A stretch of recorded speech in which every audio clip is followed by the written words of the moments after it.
আল্লাহ রাব্বুল আলামিন বান্দাকে বলছেন, বান্দারে চোখের সামনে তুমি যা কিছু দেখো সকল সৃষ্টি আমি কারো জন্য বানাই নাই, তোমার জন্য শুধু স্পেশাল করে বানিয়েছি।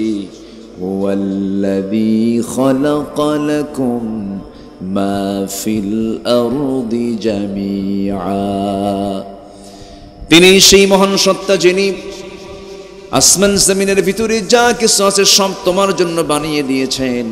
আর তোমার দায়িত্ব হলো কারো গোলামি না করে তোমার দিল থেকে তুমি বলে ফেলবে, ইয়্যাকা না'বুদু ওয়া ইয়্যাকা নাস্তাঈন, ইহদিনাস সিরাতাল মুস্তাকিম, সিরাতাল্লাযীনা আন'আমতা আলাইহিম গায়রিল মাগদুবি আলাইহিম ওয়ালাদ-দাল্লিন।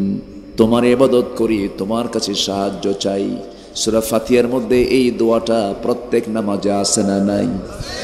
সূরা ফাতিহা তো একটা দোয়ার নাম, চাওয়া কার কাছে? আল্লাহর কাছে চাওয়া। আমরা তো তার গোলাম হয়ে থাকতে চাই, কিন্তু আমাদেরকে বিভ্রান্ত করার জন্য, আমাদেরকে বিচ্ছিন্ন করার জন্য, পথভ্রষ্ট করার জন্য ইবলিস আছে না নাই? মনে হয় পাথর ঘাটায় খুব কম আসে, আছে? শয়তান আছে তো? মানুষ আছে যেখানে শয়তান আছে সেখানে। শয়তানটা তো মারাত্মক।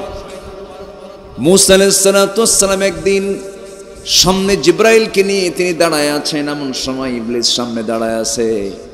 জিব্রাইল বলে, শয়তান তুমি জায়গা পাও না আল্লাহর নবীর কাছে ওয়াসওয়াসা দেওয়ার জন্য আসো। ইবলিস বলতেছে,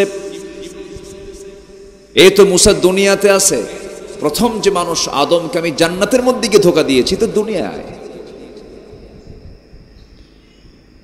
যে শয়তান নবীকে ধোঁকা দেওয়ার চেষ্টা চালায়, যে নবী রাসূলকে ধোঁকা দেওয়ার চেষ্টা চালায়, সেই শয়তান কি আমার আপনার সামনে আছে না নাই? শয়তানের কার্যক্রম বড় ভয়ঙ্কর। শয়তান নিজেই বলতেছে, সুম্মা লাআতিয়ান্নাহুম মিন বাইনি আইদিহিম ওয়া মিন খালফিহিম ওয়া আন আইমানিহিম ওয়া আন শামাইলিহিম ওয়ালা তাজিদু আকসারুহুম শাকিরিন। তোমার বান্দাদেরকে আমি ডান থেকে বাম থেকে সামনে থেকে পেছন থেকে সব দিক থেকে আমি তোমার বান্দাগুলোকে ধরে ফেলবো। আল্লাহ বলছেন পারিবি না তুই, কারণ আমার বান্দাগুলো আমার কাছে আশ্রয় চেয়ে বলবে, আউযু বিল্লাহি মিনাশ শাইতানির রাজিম। আশ্রয় চাইবো আমরা কার কাছে? আমরা কি বলি? আল্লাযী ইউওয়াসওয়িসু ফি সুদুরিন নাস মিনাল জিন্নাতি ওয়ান নাস। আমরা আশ্রয় চাই কার কাছে? আল্লাহর কাছে। সুতরাং সেই শয়তান থেকে বাঁচার জন্য, শয়তান থেকে নিজের জীবনকে হেফাজত করার জন্য আমাকে আপনাকে সংগ্রাম করে যেতে হবে এই জাগতিক জীবনে। শয়তানকে খুশি করব না আমরা, আমরা খুশি করব কাকে? আসতে বলুন, খুশি করব কাকে? ফজরে আজান শোনার পর ঘুমালে এতে কি আল্লাহ খুশি না শয়তান খুশি? আমার দেশে কাকে খুশি করার মানুষ বেশি? আসতে কোন কেন? কাকে খুশি করার মানুষ বেশি? আজান শুনলো, আসসালাতু খায়রুম মিনান নাওম, ঘুম থেকে সালাত উত্তম, কিন্তু কি হলো? সে ঘুমিয়ে থাকলো। এতে শয়তানের যে এজেন্ডা, শয়তানের যে কর্মসূচি বিফল না সফল? সফল।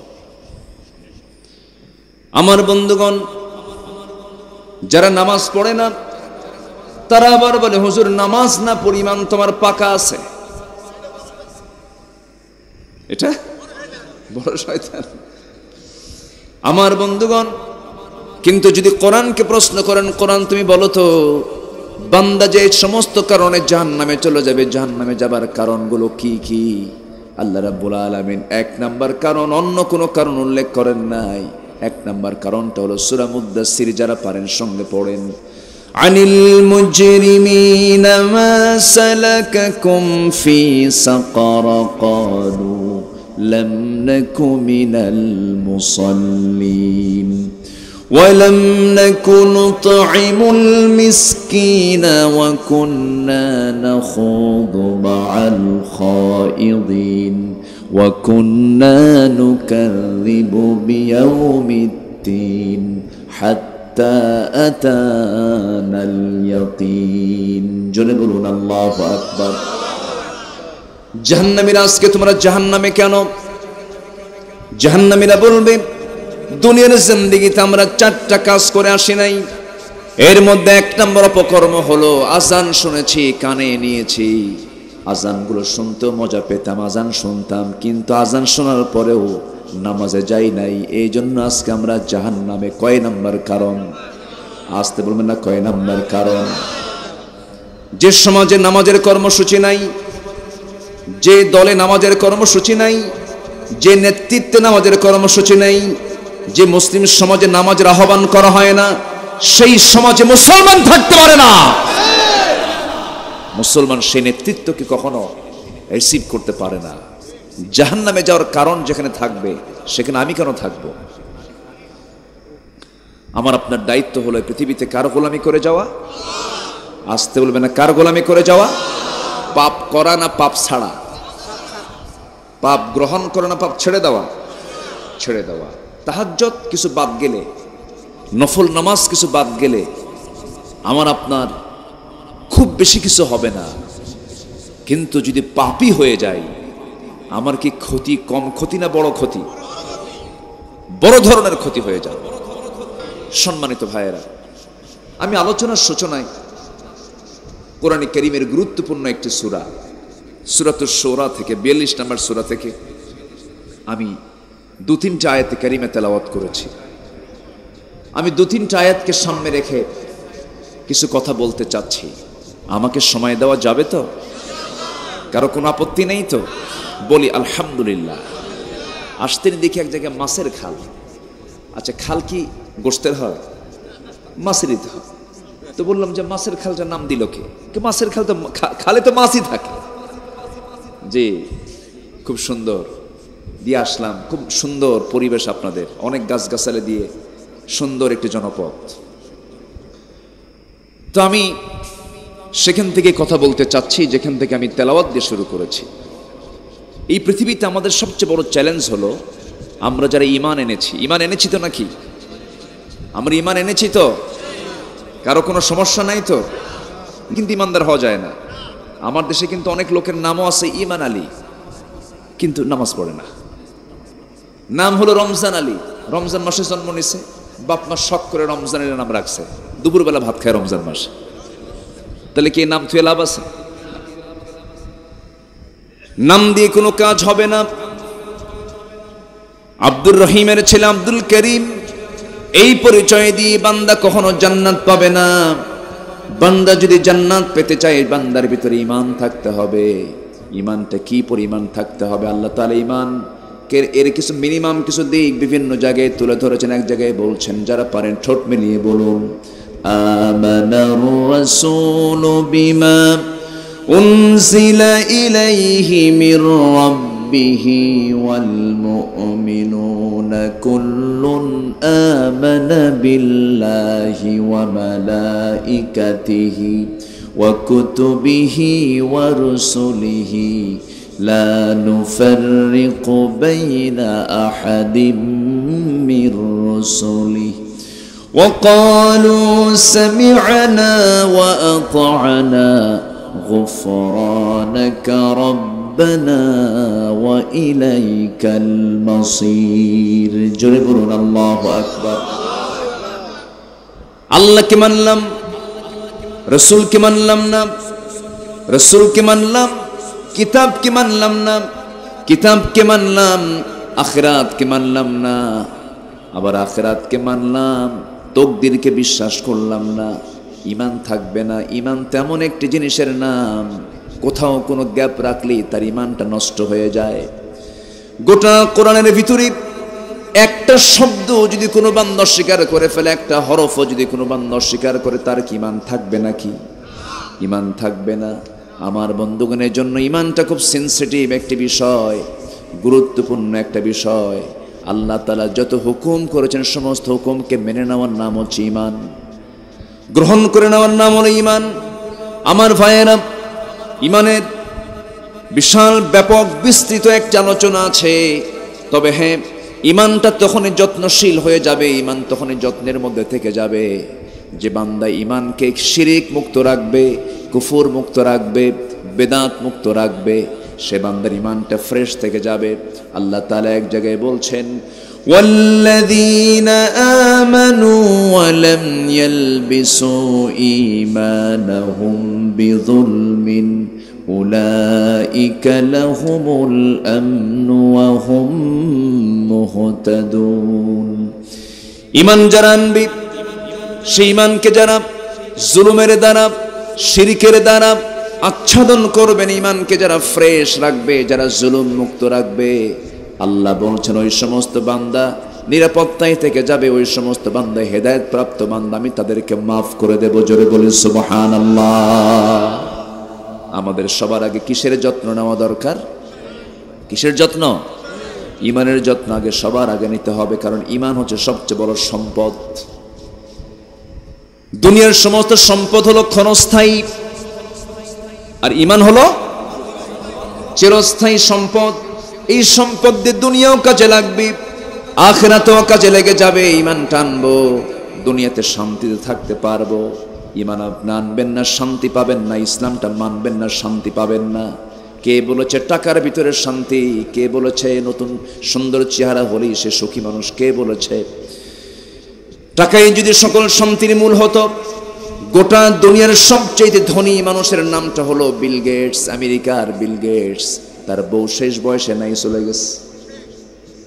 বউটা কি চলে গেছে? কিসের সুখ? টাকায়। সুন্দর চেহারা দিয়ে যদি সব হতো, সুখ পাওয়া যেত। চিত্র জগতের দিকে তাকান, একটা সুন্দর পরিবার নেই, তাদের সামাজিক সুন্দর একটি পরিবেশ নাই।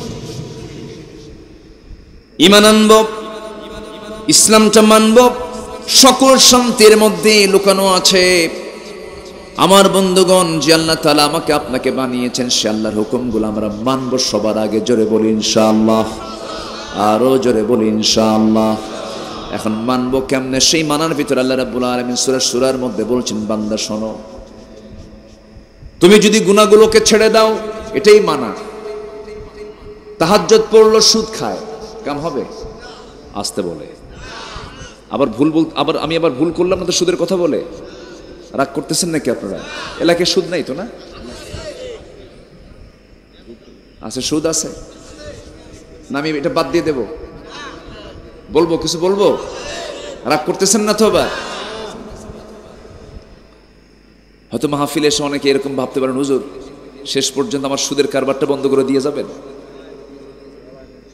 আপনি বললে আমি তা মানবো না, আমাকে বলতেই হবে, ঠিক কি না? আমাকে বলতেই হবে। আমার বন্ধুগণ, আল্লাহ রাব্বুল আলামিন বান্দাকে ডাক দিয়ে বলছেন, বান্দা তুমি 6টা কাজ করো। সুন্দর করে বলে দিচ্ছেন, ওয়াল্লাযীনা ইয়াজতানিবুনা কাবাইরাল ইসমি ওয়াল ফাওয়াহিশা ওয়া ইযা মা গাদিবু হুম ইয়াগফিরুন। যে সমস্ত বান্দা, আল্লাহ রাব্বুল আলামিন বান্দাকে ডাক দিয়ে বলছেন, যে সমস্ত বান্দারা 1 নম্বরে যারা তাদের জীবনের বড় বড় কবিরা গুনাহ থেকে যাদের জীবনকে যারা পরহেজ রাখবে। গুনার মধ্যে কিছু ক্লাস আছে, কিছু গুনাহ আছে ছোট গুনাহ, কিছু আছে বড় গুনাহ। যারা ইমানদার ছোট গুনাহও করবে না, বড় গুনাহও করবে না। তবে হ্যাঁ, গুনাহ করা ফেরেশতার যোগ্যতা না মানুষের যোগ্যতা? কাদের যোগ্যতা? মানুষের। মানুষ যার নাম তারা গুনাহ হবেই, মানুষ যার নাম তার গুনাহ জীবনে থাকবেই। কিন্তু পরিকল্পিত কোনো গুনাহ করা যাবে না, প্ল্যান মাফিক কোনো গুনাহ করা যাবে না। আল্লাহ রাব্বুল আলামিন বলছেন, বান্দা বড় বড় গুনাহগুলো তুমি ছেড়ে দাও।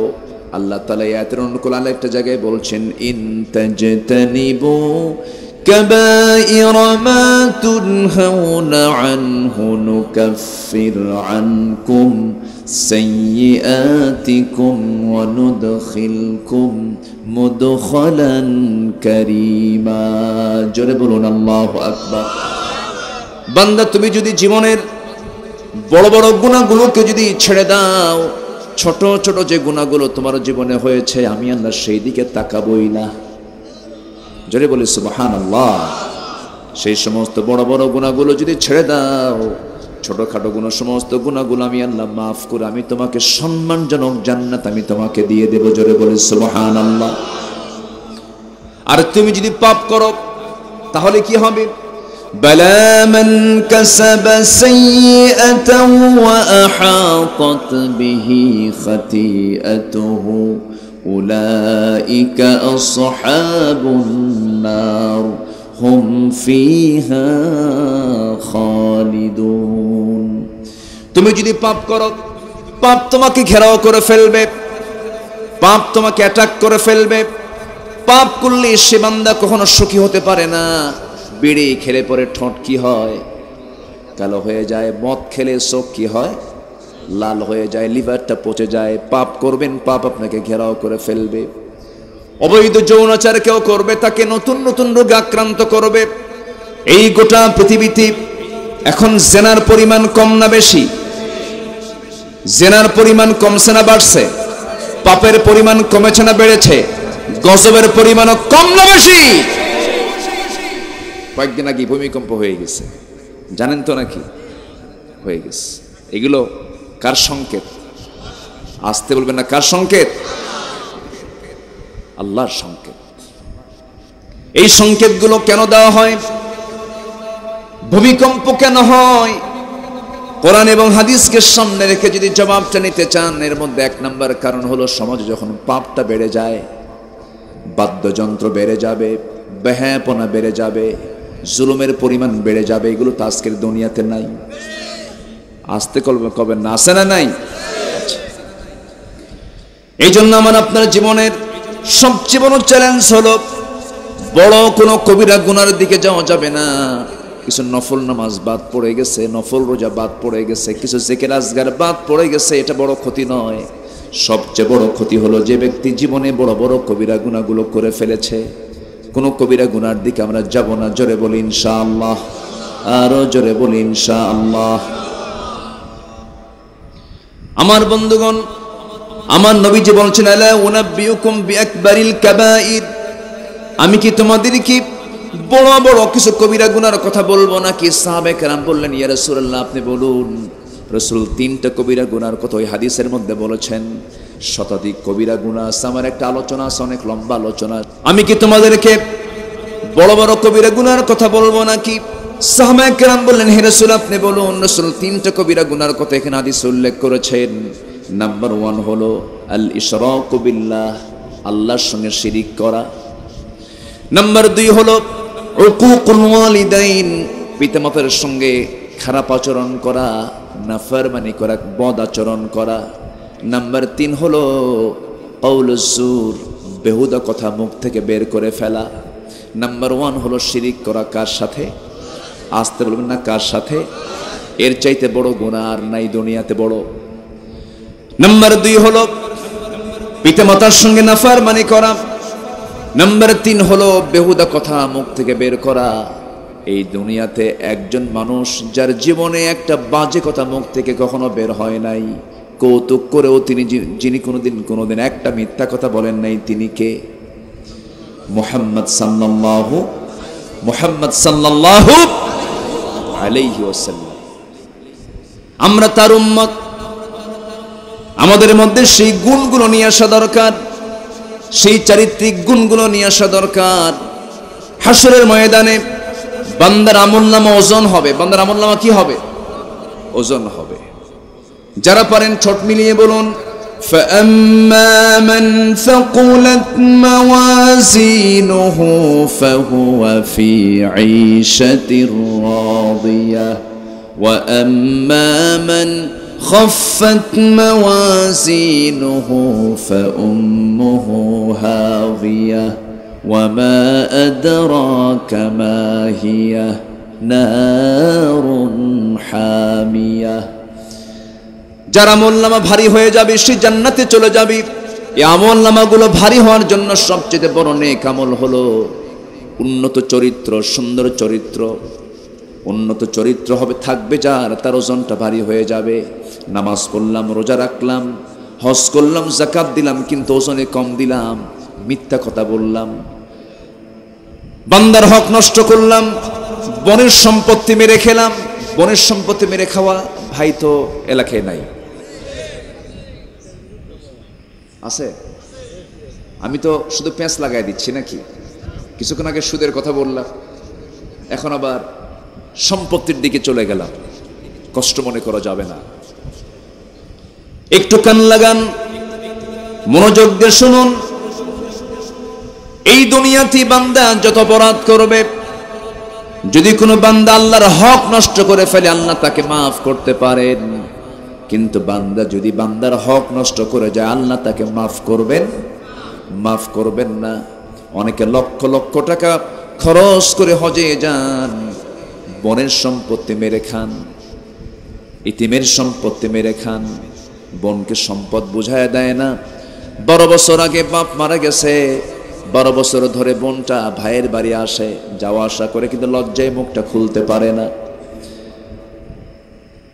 হঠাৎ করে ভাইটা আবার কৌশল করে পাশে বসে বলে, বোন তুমি সম্পত্তি পাবে, এটাও ঠিক, তবে একটা কথা বলি বোন, কি অংশ নিলে কিন্তু ধ্বংস হয়। দেখছেন কি ওয়াজটা দিল?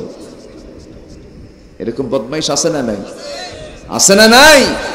আচ্ছা, আপন ভাই মারা গেছে, ভাতিজা ছোট, ভাইয়ের অংশগুলো যেগুলো ভালো ভালো জায়গা, সেই জায়গাগুলো নিজের নামে নিয়ে শতক ঠিক রেখেছে, বিঘাও ঠিক রেখেছে, সবচেয়ে দুর্বল জমিগুলো এতিম সন্তানের হাতে তুলে দেওয়া চাচা মনে হয় বড় গুনাহ নাই। এগুলো হক হলো বান্দার হক, এগুলো নষ্ট করা যাবে না। আল্লাহ বলছেন বড় বড় কবিরা গুনাহগুলো ছাড়ো, হক নষ্ট করো না, শিরকের কাছে যেও না, বিদআতের কাছে যেও না, কুফরের কাছে যেও না, বাপ মার সঙ্গে নাফরমানি করো না। বাপ মা যদি নারাজ অবস্থায় তোমার উপরে থেকে যায়, তোমার তাহাজ্জুদটা কবুল হবে না, তোমার সেজদা কবুল হবে না, তোমার কোনো কিছুই কবুল হবে না। কারণ বাপ মার মুখের দোয়া এমন একটা দোয়া, বিদ্যুতের গুলি মিস হয়, বাপ মার মুখের দোয়া মিস হয় না। বাপ মা রাগ করেও যদি কিছু বলে তাও আল্লাহর দরবারে কবুল হয়। কিন্তু আফসোস, যে সভ্যতা আমেরিকার, ইউরোপের, সেই সভ্যতা আজকে আমার দেশে ঢুকে পড়েছে। আমেরিকা ইউরোপে বাবার কোনো পরিচয় নাই, সে দেশে বুড়া মানুষগুলোকে বুড়ো অবস্থায় বৃদ্ধাশ্রমে রেখে আসে, বৃদ্ধাশ্রমে তারা থাকে। কিন্তু আমার দেশে এটি একটি দুঃখজনক হলেও বাস্তব একটা কথা, আমার দেশে বৃদ্ধাশ্রম গড়ে উঠেছে। ঢাকার অদূরে গাজীপুরে আমি নিজের চোখে দেখেছি, সেখানে কিছু বুড়া মানুষ সেখানে গিয়ে আশ্রয় নিয়েছে। ইসলামে বৃদ্ধাশ্রমের কি অনুমতি আছে? না। প্রত্যেক বুড়া মানুষ কাদের কাছে থাকবে? সন্তানদের কাছে থাকবে। আমার ভাইয়েরা, আমার বন্ধুগণ, পিতামাতাকে দেখতে হবে কখন, পিতামাতার খেদমত করতে হবে কখন, তাও আল্লাহ জানিয়ে দিয়েছেন। যারা পারেন ঠোঁট মিলিয়ে সময় বলুন, ইম্মা ইয়াবলুগান্না ইনদাকাল কিবারা আহাদুহুমা আও কিলাহুমা ফালা তাকুল লাহুমা উফ ওয়ালা তানহারহুমা وقل لهما قولا كريما। তোমার আব্বা আম্মা একজন অথবা দুইজন যখন তারা বুড়ো হয়ে যাবে, বার্ধক্য উপনীত হয়ে যাবে, সেই সময় তোমার দায়িত্ব হলো সকল কাজ ফেলে দিয়ে হলেও বাপ মার পাশে তুমি দাঁড়াবে, বাপ মার কথাবার্তা বলতে নিয়ে তুমি কখনো রাগ করে কোনো ঝাঁকি মেরে কোনো কথা বলবে না, ও শব্দটা করবে না, বরঞ্চ অকুল্লাহুমা কওলান কারীমা, অত্যন্ত নম্র ভদ্রচিত কথাগুলো বলবে এবং দিল থেকে ওই বাপ মার জন্য তুমি দোয়া করবে। সবাই চিৎকার মেরে বলুন রব্বিরহামহুমা কামা রব্বায়ানি সগীরা। সবাই বলুন রব্বিরহামহুমা কামা রব্বায়ানি সগীরা। পৃথিবীর কোন ধর্মে পিতামাতাকে যে ইসলাম যে দামটা দিয়েছে, পৃথিবীর কোন ধর্মে এমন দাম নাই, কোথাও পাবেন না আপনি। কিন্তু দুঃখজনক হলেও সত্য, আজকে ওই বৃদ্ধাশ্রমে অনেক মুসলিম পরিবারের বুড়া বাপ বুড়া মা পর্যন্ত রেখে আসতেছে। আমি একদিন নিজে ভিজিট করতে গেলাম, সামনে পেলাম, ভিতরে ঢুকলাম, খুঁজে খুঁজে প্রশ্ন করলাম, মুরব্বীদেরকে বললাম, কিন্তু একটা সেখানে আমি একজন আলেমের বাপ মাকে পাই নাই, হাফেজের বাপ মাকে পাই নাই। আমি ওপেন চ্যালেঞ্জ দিচ্ছি, গোটা দুনিয়ার কোনো বৃদ্ধাশ্রমে কোনো বৃদ্ধ পিতামাতাকে দেখতে পাবেন না যাদের সন্তান আলেম, যাদের সন্তান হাফেজ, পাবেন না, পাবেন না। সম্প্রতি বছর দেড় থেকে 2 বছর হবে, এদেশের একজন বিখ্যাত অভিনেতা তার শ্বশুর ধানমন্ডির বাসায় ফেসবুক লাইভে এসে নিজের লাইসেন্সওয়ালা পিস্তলটা মাথায় ঠেকিয়ে সুইসাইড করেছে, আত্মহত্যা করেছে। তার বউ আছে, তার ছেলে আছে, তার মেয়ে আছে, ধানমন্ডি বাড়ি আছে, কিন্তু সুইসাইড করলো কেন? বউ থাকার পরেও নাই, ছেলে থাকার পরেও নাই, মেয়ে থাকার পরেও নাই, সব আছে কিন্তু ইসলাম নাই, ঠিক কিনা? আমার ভাইয়েরা, আমার বন্ধুগণ, বাপ মা গুরুত্বপূর্ণ একটা ফ্যাক্টর। এই সমাজে আজকে দিন যত যাচ্ছে শিক্ষার হার বাড়ছে না কমছে? শিক্ষার হার বাড়তেছে, বাপ মার খেদমতের হার। এটা কেন হলো? এটা কেন হলো? শিক্ষার হার বেড়েছে, বাপ মার সেবার হার কমেছে কেন? শিক্ষা আছে কিন্তু সুশিক্ষার অভাব আছে না নাই? কিসের শিক্ষা? কিসের শিক্ষা দরকার? আগে সবার আগে বলেন, বলেন কিসের শিক্ষা দরকার? কোরআনের শিক্ষা দরকার। নিজের চোখে দেখলাম গত কয়েকদিন আগে মা মারা গেছে, মা মৃত্যু অ্যাম্বুলেন্সে, মার হাতের মরা হাতে, মৃত মার মরা আঙ্গুল দিয়া, মরা মানে হাতের আঙ্গুল দিয়া দলিলের স্ট্যাম্পে টিপসই নিচ্ছে, স্বাক্ষর নিচ্ছে। আজকে দুনিয়া কোথায়? আমরা কোথায় আছি আজ? শিক্ষার হার ঊর্ধ্বমুখী, চারিত্রিক মান হলো নিম্নমুখী। এই নোংরামি, এই অসামাজিক কাজগুলো বন্ধ করার জন্য পৃথিবীর কোন শিক্ষা দিয়া সমাজকে ভালো করা যাবে না। মানুষকে ভালো করার জন্য একমাত্র লাগবে হচ্ছে কিসের শিক্ষা? কিসের শিক্ষা বলেন? কোরআনের শিক্ষা। আমার নবীজি বেঁচে ছিলেন পৃথিবীতে 63 বছর 9 ঘন্টা। 63 বছর 9 ঘন্টা। তার সময় চলে গেছে নবুয়ত পেতেই 40 বছর, 2/3 সময় তার চলে গেছে। যৌবন পেয়েছেন 15 বছরে। এই বাকি 25 বছর তিনি কি বসেছিলেন? তিনি কি বসে থাকা মানুষ? চেষ্টা করেছেন, অনেক চেষ্টা করেছেন, হেল্পফুল ফুজুল গঠন করেছেন, যুবকদেরকে এক জায়গায় করেছেন, সমাজ থেকে অন্যায় কুকর্মগুলো বন্ধ করার জন্য চেষ্টা করেছেন, কিন্তু পারেন নাই। কেন পারেন নাই? কি জন্য পারেন নাই? এর কারণ হলো নবীর চেষ্টা 16 আনাই ছিল, কিন্তু চেষ্টা করেছেন, সেই চেষ্টার মধ্যে ওহী ছিল না, কোরআন ছিল না, আল্লাহর দেওয়া বিধান ছিল না, কোরআন আসে নাই, রসুল পারেন নাই। কোরআন যখন এসে গেছে রসুল সফল হয়েছেন। যে কোরআন ছাড়া রসুল চেষ্টা করেও পারলেন না, আজকের সমাজেও যারা কোরআন ছাড়া চেষ্টা করে সমাজকে ভালো করতে চায় তারা কি পারবে নাকি? তারা কি পারবে? পারবে না। স্বাধীনতার আজকে 52-51 বছর পার হয়ে গেল, কি পেরেছি আমরা? আমার দেশে মানুষ বেশি না চোর বেশি?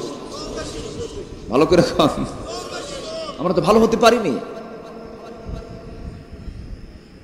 আমরা কোথায় ভালো হতে পারলাম? মসজিদে যাই নামাজ পড়তে, আমি আগে না জুতা আগে? বলেন আমি আগে না জুতা আগে?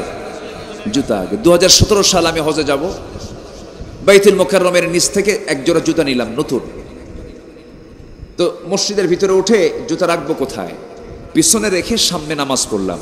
নামাজ শেষে দেখি জুতা নাই। মসজিদে ঢুকলে জুতা যদি আগে না রাখেন, আপনার সেজদায় তসবিহ আসাই কঠিন। খালি মনে হবে জুতা আছে তো, জুতা আছে তো। এই তো হচ্ছে মসজিদের অবস্থা। বাজারে যাবেন একই অবস্থা, যেখানেই যাবেন সেখানে একই অবস্থা। কেন? কি জন্য? এর মূল কারণ হলো আমাদের সুশিক্ষার অভাব আছে না নাই? আসতে বলবেন না, আছে না নাই? এদেশের জাতির শ্রেষ্ঠ সন্তান হলো মুক্তিযোদ্ধারা। 2000 মুক্তিযোদ্ধা সম্প্রতি তারা ভাতা নিয়েছে, মুক্তিযোদ্ধার ভাতা। 2000 মুক্তিযোদ্ধা যাদের বয়স হলো 52 বছর, যুদ্ধ হয়েছে 51 বছর। যুদ্ধ হলো কোন দিন? কোন তো যুদ্ধ করলো কোন দিন? আধ্যাত্মিক জগৎ থেকে যুদ্ধ হয়েছে। আমরা ভালো হয়ে যাব, জোরে বলি ইনশাআল্লাহ। এদেশের স্বাধীনতার স্থপতি বঙ্গবন্ধু শেখ মুজিবুর রহমান, তিনি একটা বক্তৃতা করেছিলেন স্বাধীনতার পরে, মানুষ দেশ স্বাধীন করে পায় তেলের খনি, গ্যাসের খনি, স্বর্ণের খনি, আর আমি শুধু দেখি চোরের খনি। তিনি ভুল বলে যান নাই। উনি বলেছেন আমার ডানে চোর, বামে চোর, সামনে চোর, পিছনে চোর। সেই চোর উনি চলে গেছেন, চোররা এখনো আছে না নাই? চোররা কি মরে গেছে না এখনো আছে? সব বন্ধ হয়ে যাবে। রাসূল কোরআন দিয়ে সফল হয়েছেন, আমরা যদি কোরআনটা হাতে নেই আমরাও সফল হব। জোরে বলি ইনশাআল্লাহ, আর জোরে বলি ইনশাআল্লাহ। চাইবো কার কাছে? দাও খোদা দাও আমায় আবার উমর দারাজ দিল, দাও খোদা দাও আমায় আবার উমর দারাজ দিল, দাওয়ালির মতো বীর সেনানি, আলীর মতো বীর সেনানি, জগাতে নিখিল, দাও খোদা দাও আমায় আবার উমর দারাজ দিল, হামজাকে দাও ঘরে ঘরে জীবন দিতে ওয়াকাতরে, হামজাকে দাও ঘরে ঘরে জীবন দিতে ওয়াকাতরে, আবার কাবা ভাঙতেলে পাঠাওয়া বাবিল, দাও খোদা দাও আমায় আবার উমর দারাজ দিল, দাও খোদা দাও আমায় আবার উমর দারাজ দিল। জোরে বলি আমিন, আরো জোরে আমিন। আমরা পাপ ধরবো না ছাড়বো? বলেন পাপ ধরবো না ছাড়বো? পাপ কি নাই আমাদের? পাপ আছে না নাই? যার পাপ আছে তার চোখে পানিও আছে। ইমানদার বান্দা যখন পাপ করে ফেলবে সঙ্গে সঙ্গে কি ফেলবে? চোখ থেকে পানি ফেলবে। আমার আল্লাহ তাআলা বলেন, বান্দারে তোর জীবনে পাপ হয়ে যাবি, সঙ্গে সঙ্গে আমার কাছে মাফ চেয়ে নিবি, তওবা করবি। আমার নবীজি সবচেয়ে বেশি তওবা করেছেন, সবচেয়ে বেশি ইস্তেগফার পড়েছেন। আমরা আল্লাহর কাছে বেশি করে তওবা করব, ইস্তেগফার পড়ব। যদি কোনো হঠাৎ করে কোনো গুনাহ হয়ে যায় সঙ্গে সঙ্গে মাফ চেয়ে নেব। কার কাছে? আল্লাহর কাছে মাফ চেয়ে নেব। তওবা কবুল করার মালিককে। তবে তওবা কবুলের জন্য কিছু শর্ত আছে। নাম্বার 1 হলো তওবা করতে হবে এক নাম্বার কার কাছে? নাম্বার 2 হলো তওবা যে করবে সে অনুতপ্ত হবে, চোখের পানি ফেলবে, নিজেকে আসামি মনে করবে। নাম্বার 3 হলো বান্দা কি করবে? সিদ্ধান্ত নেবে জীবনে আর এই জাতীয় কোনো গুনাহ আমি জীবনে আর করব না। সর্বশেষ সিদ্ধান্ত হলো সকল প্রকার হক যা তার যা হক সে যার মানুষের হকগুলো নষ্ট করেছে হকগুলো ফেরত দিয়া আল্লাহর কাছে তওবা করবে। এই সমস্ত কন্ডিশন করে যদি কোনো বান্দা তওবা করে, তওবা কবুল করবেন কে? কে তওবা কবুল করবেন? গুনাহ মাফ করে দিবেন কে? আল্লাহ মাফ করে দিবেন। গুনাহ হতেই পারে, বান্দা যার নাম তার গুনাহ হবে, হঠাৎ করে গুনাহ হয়ে গেছে মাফ চেয়ে নেব। কবিরা কোনো গুনাহ হয়েছে তওবা করে আল্লাহর কাছে মাফ চেয়ে নেব, কিন্তু করা যাবে না। আমার বন্ধুগণ, গুনাহ তো অনেক বান্দার জীবনে হতেই পারে। এক সাহাবীর কথা মনে হয়ে গেল আমার এই মুহূর্তে। কোন এক মহিলা সাহাবী শয়তানি ওয়াসওয়াসায় আক্রান্ত হয়ে পড়লেন, জিনার মতো বড় অপরাধে জড়িয়ে পড়লেন। জিনা করার ফলশ্রুতিতে পরবর্তীতে তার ভিতরে চিন্তা জাগ্রত হয়ে গেছে, আফসোস বেড়ে গেছে। অনুতপ্ত হৃদয়ে তিনি আল্লাহর কাছে কান্নাকাটি করছেন, সেজদায় পড়ে পড়ে কেঁদে কেঁদে আল্লাহর দরবারে চাচ্ছেন, আল্লাহ তুমি আমাকে মাফ করে দাও। এত বড় অপরাধ তিনি করলেন। মনে মনে ভাবলেন, আল্লাহ তুমি যদি হাসরের ময়দানে আমাকে জিনাকারীর কাতারে যদি দাঁড় করে ফেলো, আমার তো কোনো কুল থাকবে না। এই শাস্তি আমি দুনিয়াতেই নিতে চাই। সোজা তিনি একাই চলে গেলেন নবীর দরবারে। নবীর দরবারে গিয়ে বলছেন, ইয়া রাসূলুল্লাহ, আমি আপনার সঙ্গে কিছু জরুরি কথা বলতে চাই। কি বলবে? মহিলা বলো। মহিলা বলছেন, ইয়া রাসূলুল্লাহ, আমি তো জিনা করে ফেলেছি। রাসূল বললেন, জিনা তুমি যে করেছো তোমার সাক্ষী কোথায়? হুজুর, সাক্ষীর প্রয়োজন না, আমি তো নিজেই জিনা করে ফেলেছি, আমার আবার সাক্ষী কি দরকার? জিনা প্রমাণ করতে হলে কয়জন সাক্ষী লাগে? 4 জন সাক্ষী লাগে। তিনি বলছেন, না হুজুর, আমার সাক্ষীর কোনো প্রয়োজন নাই। রাসূল তাকে সেভ করার জন্য বললেন, না তুমি জিনা করো নাই। না হুজুর, আমি জিনা করে ফেলেছি। 3টা বার তিনি নাম মানা করলেন। এরপরও তিনি বলছেন, না হুজুর, আমি জিনা করেই ফেলেছি। রাসূল বললেন, জিনা যে করেছো, জিনার ফলে পেটে কোনো বাচ্চা আসছে নাকি? বাচ্চা চলে আসছে। রাসূল বললেন, সন্তান যদি পেটে এসে থাকে, কোনো ক্রমেই তোমার উপরে কোনো আইন কার্যকর করা যাবে না। যাও মহিলা, সন্তান ডেলিভারি না হওয়া পর্যন্ত আমি তোমার উপরে কোনো আইন কার্যকর করতে পারবো না। মহিলা বলছেন, হুজুর আমি যে বাঁচবো তার গ্যারান্টি কি? রাসূল বলছেন, আমি তোমার জন্য দোয়া করে দিচ্ছি, তুমি চলে যাও। মহিলা চলে গেলেন। সন্তান ডেলিভারি হওয়া পর্যন্ত অপেক্ষার প্রহর গুনতে লাগলেন। আর সেজদায় পড়ে পড়ে চোখের পানি ফেলে ফেলে কার কাছে কাঁদেন? কার কাছে কাঁদেন? কিসের জন্য কাঁদেন? গুনাহ করেছেন, অনুতপ্ত হৃদয়ে কার কাছে কাঁদতেছেন? আল্লাহর কাছে কাঁদতেছেন। অস্থির হয়ে গেলেন। 9টি মাস পূরণ হয়ে গেল, সন্তান ডেলিভারি হলো। সন্তান ডেলিভারির 2 দিন 3 দিন 4 দিন পর নয়, মাত্র একটা দিন পর নবীর কাছে গিয়ে বলছেন, ইয়া রাসূলুল্লাহ, সন্তান তো ডেলিভারি হয়ে গেছে, আপনি আমার উপর আইনটা কার্যকর করে দেন। রাসূল বলেন, মহিলা, সন্তান যে ডেলিভারি হয়েছে সন্তানটা জীবিত না মৃত? হুজুর, সন্তান তো জীবিত। রাসূল বললেন, সন্তান যদি জীবিত হয়ে থাকে কোনো কথা নাই, সন্তানকে দুধ পান করানো তোমার দায়িত্ব। যাও, তোমার স্তন আল্লাহ তাআলা ওই সন্তানের রিজিকটা রেখে দিয়েছেন। মহিলা বলছেন, হুজুর এত লম্বা সময় আমি যদি মরে যাই? রাসূল বলেন, আমি কিচ্ছু করতে পারবো না। যাও, সন্তান ডেলিভারি হয়েছে, সন্তানকে তুমি এখন লালন পালন করো। মহিলা বাধ্য হয়ে চলে গেলেন। সন্তানকে দুধ খাওয়াচ্ছেন। 6 মাসের মাথায় টোটালি দুধ বন্ধ করে অন্য খাবারের প্র্যাকটিস গড়ে তুলে সন্তানকে কোলে নিয়ে এবার রাসূলের দরবারে 3য়বারের মতো এসে বলছেন, ইয়া রাসূলুল্লাহি, আমি আপনার কাছে আজকে ফেরত যাবার জন্য আসি নাই, আমি আপনার কাছে আজকে আইনটা কার্যকর করার জন্য এসেছি। প্রথম দিন আমাকে শাস্তি থেকে বিরত রেখেছেন, দ্বিতীয় দিন আমার কোনো কথা আপনি রাখেন নাই। আজকে আমি 3য় দিন আপনার কাছে এসেছি, সন্তানটা ডেলিভারি হয়ে গেছে, সন্তানের বয়স 6 মাস হয়ে গেছে। এই সন্তানটা দুধ খাওয়া ছেড়ে দিয়েছে, অন্য খাবার খাওয়া শুরু করে দিয়েছে। হুজুর, আজকে 3য়বারের মতো আপনার কাছে আসলাম, মেহেরবানি করে আপনি আমাকে ফেরত দিবেন না, আমার উপরে আপনি আইনটা কার্যকর করবেন। কারণ আমি চাই দুনিয়াটা আমার পার হয়ে যাক, কিন্তু আখিরাতটা আমার নষ্ট না হোক। আল্লাহু আকবার বলেন। আমার দুনিয়া চলে যাক, আখিরাত নষ্ট না হোক। রাসূলের চোখে পানি টলমল করছে। সাহাবে কেরামকে বললেন, সাহাবীরা শোনো, এই মহিলাকে নিয়ে যাও, সুন্দর করে কাপড় চোপড় পরে সতরটা ঢেকে নিয়া উন্মুক্ত মরু প্রান্তরে বুক পর্যন্ত পুঁতে রাখো। ফারজুমুহুমা নাকালাম মিনাল্লাহ, পাথর মেরে তাকে শেষ করে দাও। আল্লাহ তাআলার অর্ডার। সাহাবে কেরাম তাকে ধরে নিয়ে চলে গেলেন।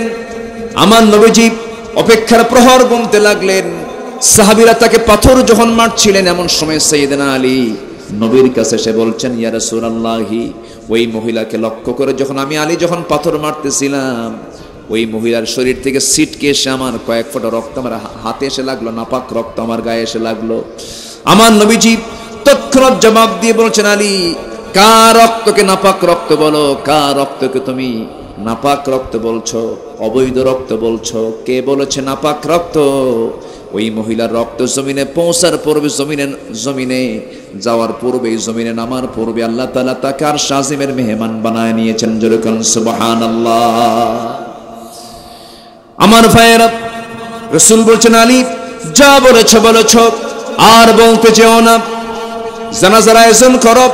ওই মহিলার জানাজার নামাজ আমি কাউকে দায়িত্ব দেব না, আমি নিজেই তার জানাজা পড়াবো। কি ভাগ্যবতী নারী দেখেন, রাসূল তার জানাজার দায়িত্ব গ্রহণ করলেন। জানাজা সম্পন্ন হয়ে গেল।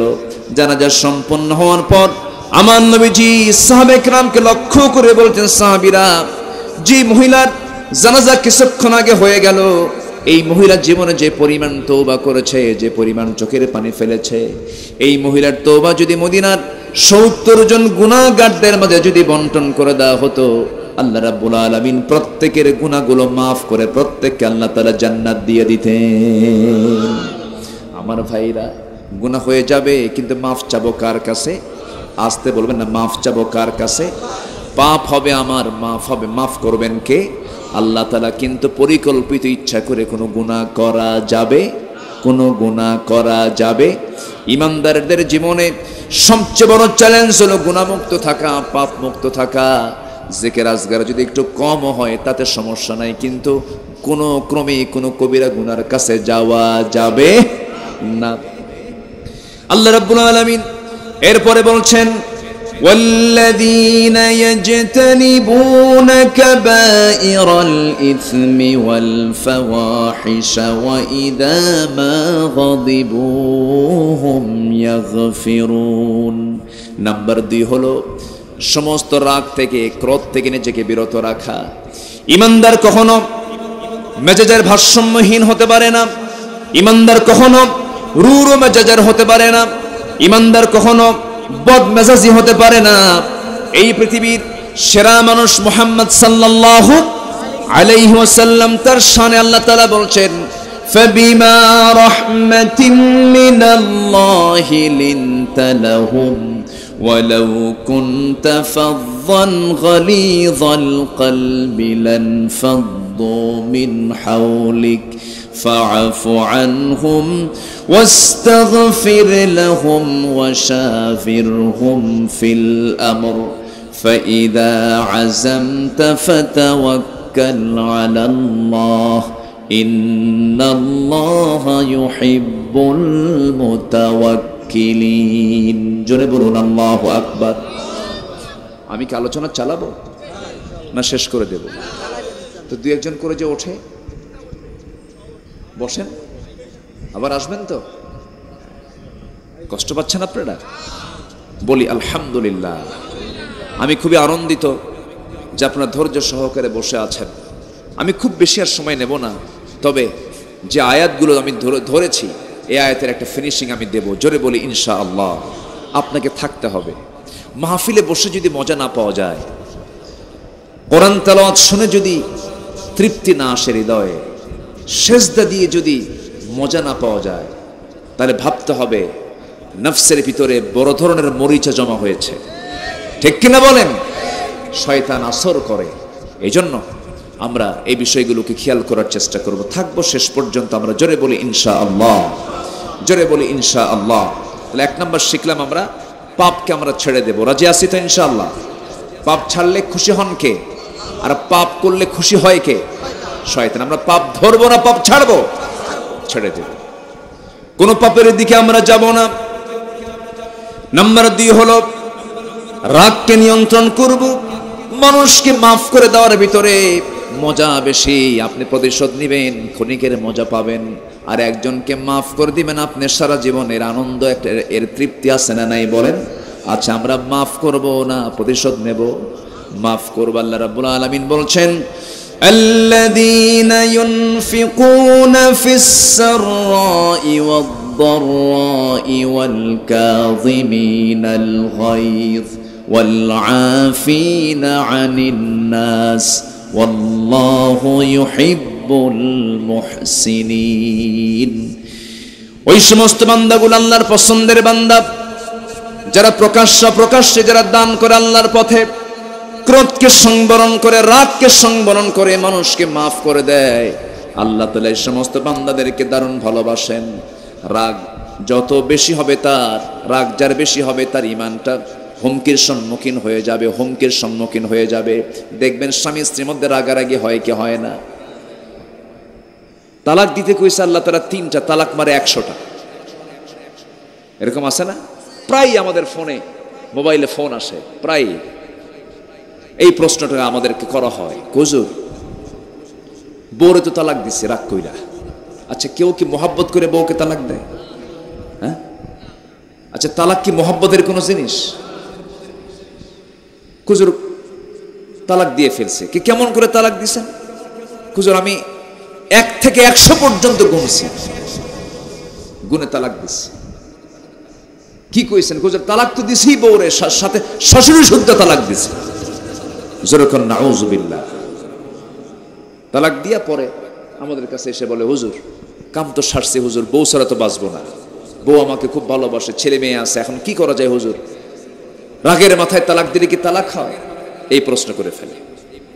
মোহাব্বত তো কেউ তালাক তো কেউ মোহাব্বত করে দেয় না, রাগের মাথায় দেয়। কেউ কি বলে, বউ আমার রাগ করো না, আমি খুব মোহাব্বত করি তোমাকে, আমি তোমাকে তালাক দিচ্ছি, হলো? এরকম হয়? রাগ করেই তো তালাক হয়। অসংখ্য পরিবার আছে যারা এই তালাকের কার্যক্রম শেষ করার পরেও সংসার জীবন করছে, তাদের সম্পর্ক হচ্ছে জিনার সম্পর্ক। আছে না নাই? এগুলো হচ্ছে রাগের প্রতিফলন। ইমানদার কখনো উগ্র মেজাজি হতে পারে না। ইমানদার হবে শান্ত, ইমানদার হবে ধৈর্যশীল, ইমানদার হবে অত্যন্ত ধীরস্থির পদক্ষেপ নেওয়া একজন মানুষ। ইমানদার কখনো অস্থিতিশীল হতে পারে না। ইমানদার কখনো রূঢ় ও বদমেজাজি হতে পারে না। রাসূল যদি এরকম হতেন, রাসূল কি তার মিশনে সফল হতে পারতেন? পারতেন না। আমার নবীজি মানুষকে মাফ করে দিয়েছেন। নবীর ভিতরে কোনো প্রতিশোধের কোনো চিন্তা মাথায় কখনো ছিল না। আমার নবীজি অত্যন্ত ধৈর্যশীলদের অন্তর্ভুক্ত ছিলেন, অত্যন্ত ধৈর্যশীল একজন মানুষ ছিলেন। রাসূলকে মেরেছে তায়েফের মানুষ, রাসূল তায়েফের জন্য বদদোয়া দিয়েছেন না দোয়া দিয়েছেন? মক্কার মানুষ রাসূলকে মেরেছে, রাসূল তাদের জন্য হেদায়েতের জন্য দোয়া চেয়েছেন আল্লাহর কাছে বলেছেন, আল্লাহ তুমি তাদেরকে হেদায়েত দিয়ে দাও। আমার নবীজির ভিতরে ক্ষমার নীতি বেশি ছিল। আল্লাহুম্মা ইন্নাকা আফুফুন কারীম তুহিব্বুল আফওয়া ফাফু আন্না। আল্লাহ তুমি ক্ষমাশীল, তুমি ক্ষমাকে ভালোবাসো, আল্লাহ মেহেরবানি করে আমাদেরকে ক্ষমা করে দাও। আমার নবীজি যে মক্কার মানুষদের অত্যাচার অতিষ্ঠ হয়ে মক্কা থেকে তিনি মদিনায় হিজরত করে আসলেন, 10 বছর পরে যখন মক্কা বিজয় হয়ে গেল, রাসূলকে প্রতিশোধ নিলেন না ক্ষমা করে দিলেন? কি প্রতিশোধ না ক্ষমা? ক্ষমা করে দিয়েছেন। আমার নবীজির সারা জীবনের সুন্নাত ছিল সবাইকে তিনি ক্ষমা করে দিয়েছেন। প্রতিশোধ পরায়ণতা তার মধ্যে ছিল না, রাসূলের ক্ষমার নীতি তার মধ্যে ছিল। এই জন্য আমরা রাগ করব না, ধৈর্য ধরব। বলেন রাগ না ধৈর্য? রাগ যোগ্যতা না ধৈর্য যোগ্যতা? বলেন রাগ যোগ্যতা না ধৈর্য যোগ্যতা? ধৈর্য। ধৈর্য যার মধ্যে আছে জান্নাত তার জন্য আছে। যেরকম সুবহানাল্লাহ। ধৈর্য যার মধ্যে নাই জান্নাত তার মধ্যে। একটা আয়াত আমরা সবাই পারি, সবাই বলি ইন্নাল্লাহ মাআস সাবিরিন। এই আয়াত কয় আবার কয় শোন, ধৈর্য তো আল্লাহ ধরতে কইছে, না হইলে তোরা খাইয়া ফেলাতাম। কোন তো এটা কি ধৈর্য হলো? কত তুমি বলেই ফেললা এক লাইন। আমরা ধৈর্যশীল হব, জোরে বলি ইনশাআল্লাহ। ইসলামকে মানতে গেলে যত গুণ আছে এর মধ্যে সবচাইতে বড় গুণ হচ্ছে একটা হলো ধৈর্য। সবচেয়ে বড় গুণ কি? ধৈর্য। তাহলে 1 নাম্বার বুঝলাম আমরা পাপকে ছেড়ে দেব, নাম্বার 2 হলো আমরা ধৈর্যশীল হব, জোরে বলি ইনশাআল্লাহ। আল্লাহ রাব্বুল আলামিন এক জায়গায় বলছেন, ইয়া আইয়ুহাল্লাযীনা আমানুস্তাঈনু বিস-সাবরি ওয়াস-সালাহ ইন্নাল্লাহা মা'আস-সাবিরিন। ইমানদারেরা তোমরা আমার কাছে সাহায্য চাবে, প্রথম হলো ধৈর্যের মধ্য দিয়া, সালাতের মধ্য দিয়া। ধৈর্য আছে যার ইমানটা তার ঠিক আছে, ধৈর্য নাই যার ইমানটা তার ঠিক নাই। ধৈর্যের পাহাড় আমাকে আপনাকে হতে হবে। নবীজি দাওয়াতি মিশনের সবচেয়ে বড় দিক ছিল মক্কায় 13 বছর তিনি যে দাওয়াতটা দিয়েছেন, মক্কায় 13 বছর তিনি যে দাওয়াতি কার্যক্রম করেছেন, এর মধ্যে 1 নম্বর ভূমিকা তাকে রাখতে হয়েছে, ধৈর্যের ভূমিকা তাকে রাখতে হয়েছে। ধৈর্য যদি না আনতে পারতেন তিনি দাওয়াতি কাজ করতে পারতেন না। ওই মক্কার মাটিতে সাহাবায়ে কেরাম এবং আমার নবীকে পর্যন্ত তারা রক্তাক্ত করে দিয়েছে, নবীজি ধৈর্য হারা হন নাই। দাওয়াতি কাজকে বন্ধ করার জন্য সাহাবায়ে কেরামকে ধরে ধরে দুনিয়া থেকে বিদায় পর্যন্ত করে দেওয়া হয়েছে। কে খাব্বাবের কথা না জানেন? খাব্বাব রাদিয়াল্লাহু তাআলা আনহুকে মারতে মারতে পিঠের চামড়া তুলে ফেলে দিয়া শেষ পর্যন্ত আগুনের অঙ্গারগুলো জমিনে সেজে রেখে একটা জীবন্ত মানুষের পিঠ আগুনের কুণ্ডলের উপরে তাকে শোয়ায় রেখে সাজায় রেখে সে অঙ্গার দিয়ে তার পিঠের মধ্যে অঙ্গারগুলো ঢুকে গেছে, পচা দুর্গন্ধ বের হয়েছে, পচা আগুনের গন্ধ বের হয়েছে। এত কষ্ট, এত তীব্র যন্ত্রণা সহ্য করে তাদের মুখ থেকে কেউ আল্লাহর কালিমাটাকে মাইনাস করতে পারে নাই। তাদের মুখ থেকে বের হয়েছে লা ইলাহা ইল্লাল্লাহু মুহাম্মাদুর রাসূলুল্লাহ। ধৈর্যের দরকার আছে না নাই বলেন? আছে। ইসলাম কবুল করেছেন বেলালের মতো মানুষ, খাব্বাবের মতো একজন কামার মানুষ। এরকম কামার গোলাম গরিব গরিব মানুষগুলো নবীর হাতে আগে বায়াত নিয়েছে। ইসলাম এসেছে ধনীর দ্বারা না গরিবের দ্বারা? আজ থেকে ধনীর দ্বারা না গরিবের দ্বারা? গরিবের দ্বারা ইসলাম এসেছে। আবু জেহেল হেও করে ঠাট্টা করে বলতো, মুহাম্মাদের বাহিনীগুলো দেখ, একটা হলো বেলালের মতো একটা গোলাম, খাব্বাবের মতো একটা কামার, এটা নিয়ে নাকি মুহাম্মদ বিশ্ব বিজয়ের স্বপ্ন দেখে। আল্লাহ তাআলা সেই বেলালকে বানিয়ে দিলেন মদিনার মসজিদের পৃথিবীর প্রথম ইমাম, প্রথম মুয়াজ্জিন। যেরকম সুবহানাল্লাহ। সম্মান দেওয়ার মালিককে আসতে বলবেন না কে? ইসলাম নিয়ে থাকবো, সম্মান দেবেন কে? ইসলাম ছাড়বো, অপদস্থ করবেন কে? আল্লাহ তাআলা। জুলুম কখনো টিকসই হতে পারে না। আবু জেহেল জুলুম চালিয়েছিল, টিকসই হতে পারে নাই। আজকের দুনিয়াতেও যারা জুলুম করছে তারাও টিকসই হতে পারবে না ইনশাআল্লাহ। বলেন টিকসই হতে পারবে না। ইতিহাসের পুনরাবৃত্তি কিন্তু আছে। এই পাক ভারত মহাদেশ শাসন করেছে ব্রিটিশরা কত বছর? 200 বছর। এই 200 বছর শাসন তারা করেছে। তারা কি শাসনের জন্য আসছিল না ব্যবসার জন্য আসছিল? কি বললো এসে? আমরা তোমাদের সঙ্গে কিছু ব্যবসা করিতে চাই। এই অভিনয় পার হয়ে গেল 200 বছর। আজকে ইউরোপের সভ্যতা গড়ে উঠেছে আমার দেশের সম্পদ দিয়া। তারা হলো পৃথিবীর সবচেয়ে বড় চোর। ইতিহাসের পুনরাবৃত্তি কেমন হয় দেখেন। আজকে সেই ব্রিটিশের, সেই ইংল্যান্ডের প্রধানমন্ত্রী হলো একজন ভারতের নাগরিক, ঋষি সুনাক। সে ভারতের একজন নাগরিক, এখন সেই ব্রিটিশদের চালাচ্ছে এখন ভারতের একজন নাগরিক ঋষি সুনাক। আবার স্কটল্যান্ডের প্রধানমন্ত্রী পাকিস্তানের হামজা ইউসুফ, পাকিস্তানের হামজা ইউসুফ। সম্মানিত ভাইয়েরা, যারা ছিল শাসক, যাদেরকে শাসন করেছে, শাসিতরা হচ্ছে এখন তাদের শাসক, ঠিক কিনা? এটাই ইতিহাস। অতএব কাউকে আন্ডার এস্টিমেট করা উচিত নয়। আবু জেহেল বলল, বেলাল এ তো কেলে কুসকুস একটা মানুষ, গোলাম যাদা গোলাম, তাকে নিয়ে মোহাম্মদ কি স্বপ্ন দেখে। আল্লাহ তাআলা সেই বেলালকে মর্যাদা দিয়ে পৃথিবীর প্রথম মুয়াজ্জিন বানায় দিলেন। জোরে বলে সুবহানাল্লাহ। ধৈর্যের দরকার আছে না নাই? আছে। বেলাল মার খেলেন, প্রচন্ড আকারে নির্যাতন শুরু হয়ে গেল। মনিব উমাইয়া বলে ফেললো, বেলাল শুনলাম তুমি নাকি ইসলাম কবুল করেছো। বেলাল বলেন, শুনবেন কেন আমার মনিব, আমি আপনাকে হকের দাওয়াত দিচ্ছি, আপনিও বলুন লা ইলাহা ইল্লাল্লাহ। উমাইয়া খেপে গিয়ে রেগে গিয়ে সাইয়েদনা বেলাল কি মারতে মারতে রক্তাক্ত করে ফেলে দিল। এটাই শুধু শেষ নয়, আমি এই তো রমজান মাসে হজ ওমরায় গিয়েছিলাম, মক্কা মদিনায় ছিলাম, আমার এক বন্ধু তিনি মক্কাটা ঘুরে বেড়াচ্ছিলেন, আমাকে নিয়ে গাড়িতে চলে যাচ্ছিলাম বাত্তা কুরাইশের দিকে।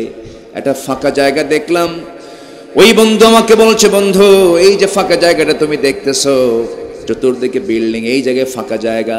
এই ফাঁকা জায়গাটা রাখার কারণ হলো প্রত্যেকটা দিন বেলালের মুনিব উমাইয়া বেলালকে উঠে রশি, যে রশি দিয়ে বাঁধে, উঠে রশিটা তার গলায় বেঁধে টেনে হেঁচড়ে এই জায়গায় নিয়ে আসতো, বুকের উপরে পাথর চাপা দিয়া তাকে ওই জায়গায় রেখে দিত।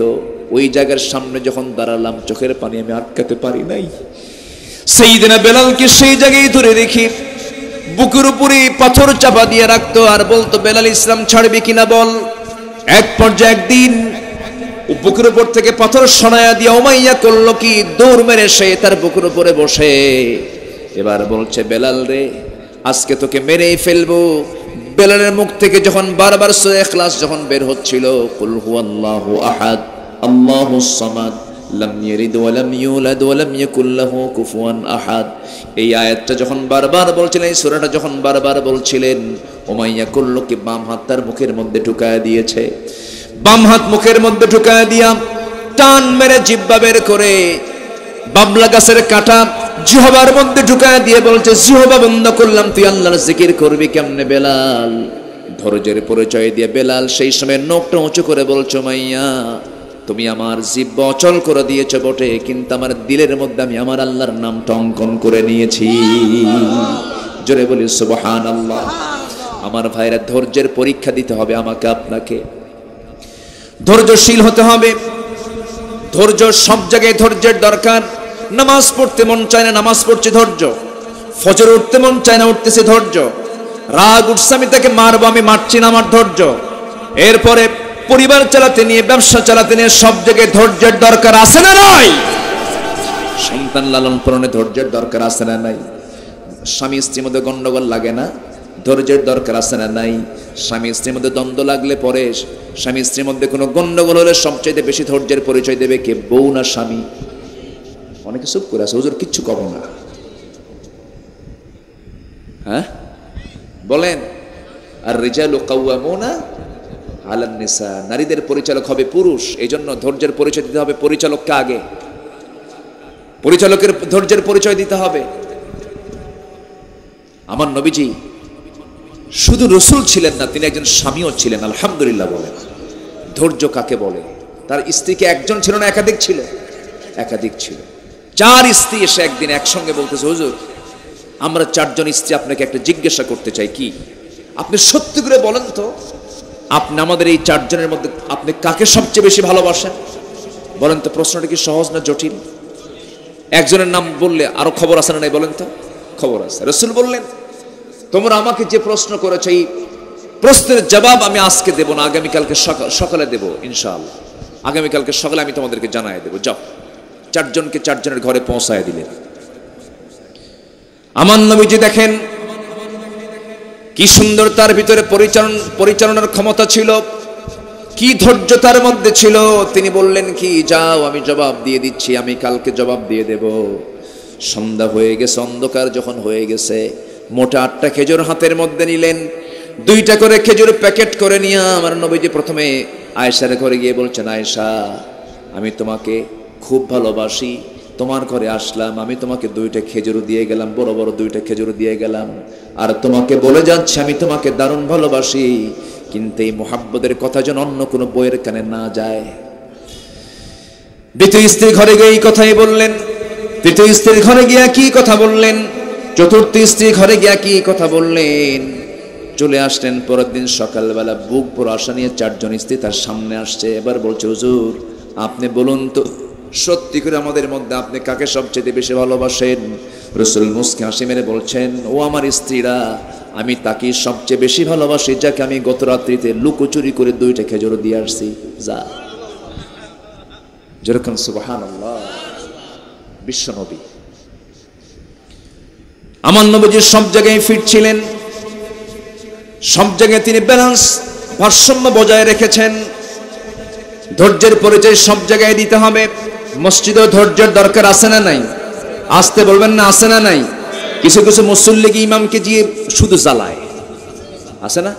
হুজুর নামাজ তাড়াতাড়ি পড়ান, আছে নাকি? আছে না নাই? খুতবা যদি 1:30টার দিকে একটু 1:35 বেজে গেছে, ঘড়ি দেখে মুসল্লি আর খুতবা দিয়ে ইমাম সাহেব, আছে না নাই? যে মুসল্লি ইমামকে খুতবার সময় ঘড়ি দেখে ইন্ডিকেট করে সে বেয়াদব, ঠিক কি না?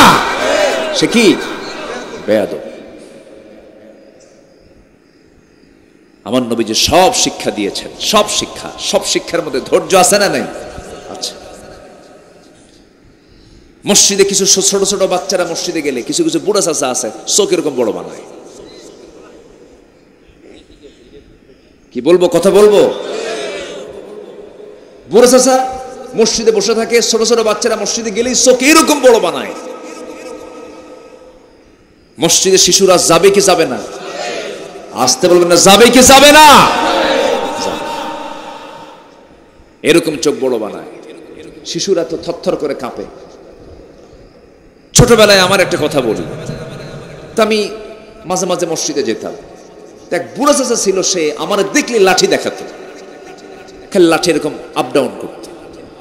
তা আমি ভাবলাম নামাজ মনে এরকম করে পড়ে, পরের রক্ত আমি একখান লাঠি নিয়ে আসছি, চাচা ওদিক থেকে দেখায়, আমি এদিক থেকে দেখাই।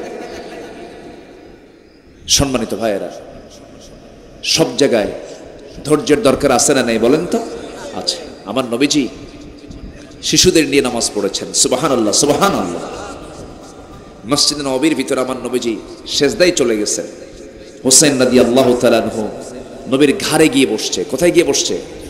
রাসূল হচ্ছেন নানা। রাসূল কি নানা? কিছু নানা আছে আজকের এত গরম, নাতি কাছে যেতেই পারে না, খালি কয় ছাড় ছাড়। নাতি মনে মনে দোয়া করে, এই বুড়া মরবে কোনদিন, কুলখানি খাবো। কি ঠিক কি না? আমার নবীজি কি নানা ছিলেন, কি ধৈর্য ছিল। রাসূল সেজদায় গেছেন, হোসেন রাদিয়াল্লাহু তাআলা নবীর ঘাড়ের উপরে গিয়ে আস্তে করে বসে গেছে। আমার নবীজি সেজদা থেকে মাথা ওঠান না। আমার নবীজির সেজদাটা লম্বা হয়ে গেছে। হোসেন রাদিয়াল্লাহু তাআলা স্বেচ্ছায় যখন সেজদা থেকে ঘাড় থেকে আস্তে করে সরায় গেছে, আমার রাসূল বাকি নামাজটা সম্পূর্ণ করে মুস্কি হাসি মেরে বলছেন, না না, আজকে আমার বড় উপকার করে ফেলেছ, কারণ তুমি আমার ঘাড়ে বসার কারণে আমার সেজদাতে তসবির পরিমাণটা আগের চাইতে বেশি হয়ে গেছে। সুবহানাল্লাহ। আমার নবীজি খুতবা দিচ্ছেন, হুসাইন রাদিয়াল্লাহু তাআলা দূর থেকে, ছোট মানুষ বড় জুব্বা গায়ে দিছে, জুব্বার কাপড়ের সঙ্গে প্যাঁচ লেগে লেগে বারবার পড়ে যায়। আমার নবীজি এই দৃশ্য দেখে খুতবা ছেড়ে দিয়া দৌড় মেরে গিয়ে হোসাইনকে দূর থেকে কোলের মধ্যে করে নিয়ে প্রথম কাতারে বসায় দিয়ে আবার খুতবা শুরু করেছেন। ওদের জন্য কোনো কাতার নাই, ওরা সামনে দিয়ে হাঁটবে, সব জায়গাতে দৌড়াবে, খিলখিল করে হাসবে, কাঁদবে, আওয়াজ পাওয়া যাবে। ইসলামী সমাজের বৈশিষ্ট্য হলো মসজিদ থাকবে শিশু দিয়ে ভরা। আলহামদুলিল্লাহ বলেন, কি দিয়ে ভরা থাকবে? শিশু দিয়ে ভরা থাকবে। বাচ্চারা ইসলাম শিখবে, বাচ্চারা শৃঙ্খলা শিখবে, বাচ্চারা সময়ের জ্ঞান শিখবে, বাচ্চারা নেতৃত্ব শিখবে, বাচ্চারা নামাজ থেকে নিয়মতান্ত্রিকতা শিখবে। আল্লাহু আকবার। আমার নবীজি ছোট্ট ছোট্ট বাচ্চাদের সঙ্গে ঘন্টার পরে ঘন্টা কথা বলেছেন। আমার নবীজি বাচ্চাদেরকে সময় দিয়েছেন। আমার বন্ধুগণ, আমার নবীজি কি ছিলেন না? সমস্ত আদর্শের আধার ছিলেন মুহাম্মদ সাল্লাল্লাহু আলাইহি ওয়াসাল্লাম। আমার নবীজি মসজিদে নববীর ভিতরে একদিন বসে আছেন, সাহাবায়ে কেরামকে নিয়ে তিনি ওয়াজ করছেন, কথা বলছেন। এমন সময় হুসাইন রাদিয়াল্লাহু তাআলা আনহু নবীর সঙ্গে দেখা করার জন্য তিনি ওই মসজিদে নববীর দরজার কাছে হাজির হয়েছেন। একজন সাহাবী দাঁড়ায় ছিলেন পাহারায়, বলছেন, চাচা দরজাটা খুলে দাও, আমি ভিতরে যাব, নানার সঙ্গে দেখা করব আমি। এবার সাহাবী বলছেন, না তুমি এখন যেতে পারবে না, এখন তুমি গেলে পরে নবীজি সমস্ত ওয়াজ বন্ধ করে তোমার সঙ্গে খেলাধুলা শুরু করে দিবেন। এবার ছোট্ট হোসাইন চোখটা বড় করে লাল বানায় বলছে, ও চাচা, তোমরা যে নবীর কথা বসে বসে শোনো, সেই নবীর চাইতে আমি হোসেনকে আমার দাম কম নাকি? আমার দাম দাও না কেন? আমার কি কোনো দাম টাম নাই নাকি? এক ধমক মারছেন, তাও দরজা ছাড়ে না। এরপরে বলছে, তোমরা যে নবীর কথা বসে বসে শোনো, সেই নবীর চাইতে আমি হোসেন হাজার গুণে বড়, রাস্তা ছাড়। ধমক দিয়ে ভিতরে ঢুকে গেছেন। ভিতরে ঢুকে গিয়া নবীর সামনে দাঁড়ায় আছেন। নবীজি তার চেহারার দিকে তাকায় দেখেন গম্ভীর চেহারা, মুখে কোনো হাসি নাই। রসুল বলছে নানা রে, তোমার মনটা কে খারাপ করা দিয়েছে? তোমার মন কেন খারাপ, কি হয়েছে? নানা আজকে বেশি সময় তোমাকে দেব না, অল্প সময় নিয়ে এসেছি, আমি তাড়াতাড়ি চলে যাব, কিন্তু একটা প্রশ্ন আমি তোমাকে করি। কি? নানা তুমি বলো তো, তুমি বড় না আমি বড়? রসুল বলছে নানা হঠাৎ করে এমন প্রশ্ন কেন করো, মুখে কোনো হাসি নাই কেন, কি হয়েছে নানা? এবার বলছে নানা শর্ট করে জবাব দাও, তুমি বড় না আমি বড়, বলো। রসুল বলছেন আমি তো বড়, আমি তোমার নানা হই, তুমি আমার নাতি হও। হোসেন বলছে নানা আমি তার উল্টা বলবো, আমি তোমার চাইতে বড়, আমি তোমার নাতি হতে পারি, আমি তোমার চাইতে বড়। রসুল বলছে না এক পাল্লাই দাও নানা, আর তোমার নানাকে এক পাল্লাই দাও, আল্লাহর কসম আমার নানার ওজনটাই বেশি ভারী হয়ে যাবে। আমার নবীজি নাতিকে জড়িয়ে ধরে বুকে চুমো দিলেন, কপালে চুমো দিলেন, মাথায় চুমো দিলেন, গন্ডদেশের চিবুকে চুমো দিয়া মাথা থেকে পা পর্যন্ত চুমো দিয়া ভরায়া দিয়া বলছে নানা রে, আমি তোর নানা হওয়ার পর আজকে যুক্তির দিক থেকে আমি তোর কাছে হেরে গেলাম। জোরে বলেন সুবহানাল্লাহ। আমার বন্ধুগণ, সকল জায়গায় ধৈর্যের দরকার আছে না নাই? পরিবার চালাতে ধৈর্যের দরকার, সমাজ চালাতে ধৈর্যের দরকার, সব জায়গায় সুন্দর ধৈর্যশীল আমরা হব। জোরে বলি ইনশাআল্লাহ, আরো জোরে বলি ইনশাআল্লাহ। আল্লাহ বলছেন দুইটা কাজ তুমি করবে। নাম্বার 3 হলো ওয়াল্লাযীনা ইসতাজাবু লিরাব্বিহিম।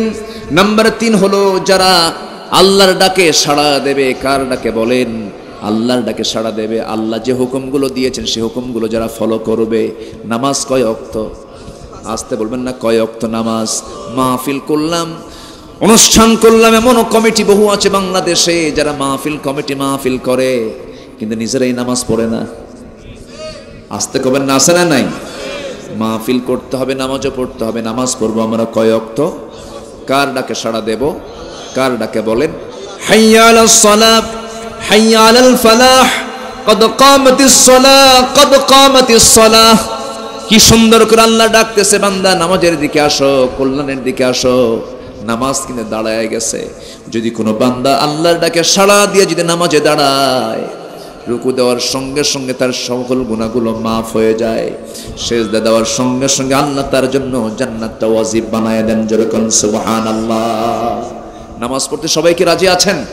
5 ওয়াক্ত নামাজ পড়বেন। কার একটা হাত তুলে দেখান তো দেখি। জোরে বলি ইয়া আল্লাহ। আমাদেরকে 5 ওয়াক্ত সালাত আদায় করার তৌফিক তুমি আল্লাহ দিয়া দাও। জোরে বলি আমিন, আরো জোরে আমিন, আরো জোরে আমিন। আপনারা কষ্ট পেলেন মনে হয়। নামাজ পড়লে কার উপকার, কার কল্যাণ, কার লাভ? ব্যক্তির লাভ, আমার লাভ। এই জন্য নামাজ আমরা কেউ ছেড়ে দেব না। রাজি আছি তো ইনশাআল্লাহ? কার ডাকে সাড়া দেব? আল্লাহর ডাকে। আল্লাহ তাআলা আবার স্পেশালি একটা হুকুম করছেন, ওয়াকামুস সালাহ। নাম্বার 4 হলো যারা নামাজ কায়েমের সংগ্রাম করবে। নামাজ কায়েমের সংগ্রাম করবে। আল্লাহ তাআলা নামাজ আদায়ের কথা বলেছেন গোটা কোরআনে একবার। কয়বার? একবার। ফসল্লি লিরাব্বিকা ওয়ানহার। হে রাসূল আপনি নামাজ পড়ুন। কিন্তু নামাজ কায়েমের কথা আসছে একবার না বারবার? 80 বারেরও বেশি বার আল্লাহ তাআলা নামাজ কায়েমের কথা বলেছেন। নামাজ কায়েমের উপকারিতা কি জানেন? নামাজ কায়েমের উপকারিতা হলো যে সমাজে নামাজ কায়েম হবে সেই সমাজে সুদ থাকবে না, ঘুষ থাকবে না, দুর্নীতি থাকবে না, বেপর্দা থাকবে না, কোনো নারীকে উলঙ্গ অবস্থায় দেখা যাবে না। কিন্তু আজকে সমাজে কি উলঙ্গ দেখা যায়? দেখা যায়? কার বোন বলেন? কার বোন? কার মা? আমাদের মা। তাহলে আমাদের দায়িত্ব আছে না নাই? একজন পুরুষকে, একজন নারী 4 জন পুরুষকে জাহান্নামে নিয়ে যাবে। কয়জন পুরুষকে? বাবাকে নিয়ে যাবে, বড় ভাইকে নিয়ে যাবে, বড় ছেলেকে নিয়ে যাবে, স্বামীকে নিয়ে যাবে। তাহলে স্বামী হিসাবে, বড় ভাই হিসাবে, বাবা হিসাবে, অবশ্যই সন্তান হিসাবে দায়িত্ব প্রত্যেকের আছে না নাই? কিন্তু দুঃখজনক হলেও সত্য, আজকে 2023 সাল, 2013 সালের দিকে আপনি যদি তাকান, ওই সময়ের বাহায়াপনা আর এখনকার বাহায়াপনা কমছে না বাড়ছে? আচ্ছা, ওয়াজ কমছে না বাড়ছে? মাদ্রাসা বাড়ছে না কমছে? আচ্ছা, মসজিদ কমছে না বাড়ছে? তাহলে মসজিদ মাদ্রাসা কি ওয়াজ সবই বাড়লো, বেহায়াপনা কমছে না বাড়ছে? বাড়ছে। এই যে বেহায়াপনাটা বাড়লো, কেন বাড়লো? নামাজ কায়েমটা নাই। নামাজ যদি সমাজে কায়েম থাকতো, তাহলে যে সমাজে নামাজ কায়েম থাকবে সেই সমাজে কোনো উলঙ্গপনা থাকবে না, বেহায়াপনা থাকবে না। সম্মানিত ভাইয়েরা, আজকে মেয়েদেরকে পণ্য সামগ্রীর মতো ব্যবহার করা হচ্ছে। এটা নারীর দাম কত, এটা নারীর সম্মান কত, এটা নারীর মর্যাদা কত, ইসলাম নারীকে কি পরিমাণ সম্মান দিয়েছে, মূল্যায়ন দিয়েছে। যদি প্রশ্ন করা হয় জান্নাত কোথায়, জান্নাত কোথায়, তখন প্রশ্নের জবাব হবে জান্নাত হলো নারীর পায়ের নিচে। বলেন সুবহানাল্লাহ। নারীটাকে, নারীটাকে মা, প্রত্যেক নারী তো মা, প্রত্যেক নারী কি মা। মার পায়ের নিচে আল্লাহ তাআলা, অর্থাৎ নারী জাতির পায়ের নিচে আল্লাহ তাআলা কি রেখে দিয়েছেন? জান্নাত রেখে দিয়েছেন। এত সম্মান, এত মর্যাদা যে নারীকে ইসলাম দিয়ে দিল, সেই নারী কি ইসলাম মানতে চায়? মানতে চায়। আমার মা, আমার আলোচনা শুনতেছি কিনা জানি না, মায়েরা কি আছে আশেপাশে? আছে। আচ্ছা, এই এলাকায় মনে হয় এই সিস্টেমটা নাই। গোটা দেশের বিভিন্ন জায়গায় পুরুষ যেমন হয়, আমার কিছু কিছু মাহফিলে, যেরকম এই খুলনা অঞ্চলে, আপনাদের তো খুলনা পাশাপাশি, খুলনা অঞ্চলে পুরুষ যদি হয় 20,000, মহিলা হয় 50,000। কারণ একটা ফ্যামিলির গুরুত্বপূর্ণ একটা পজিশন হচ্ছে স্ত্রী অথবা মা। তার ইসলাম জানা দরকার, আছে না নাই? আসতে বলবেন না, আছে না নাই?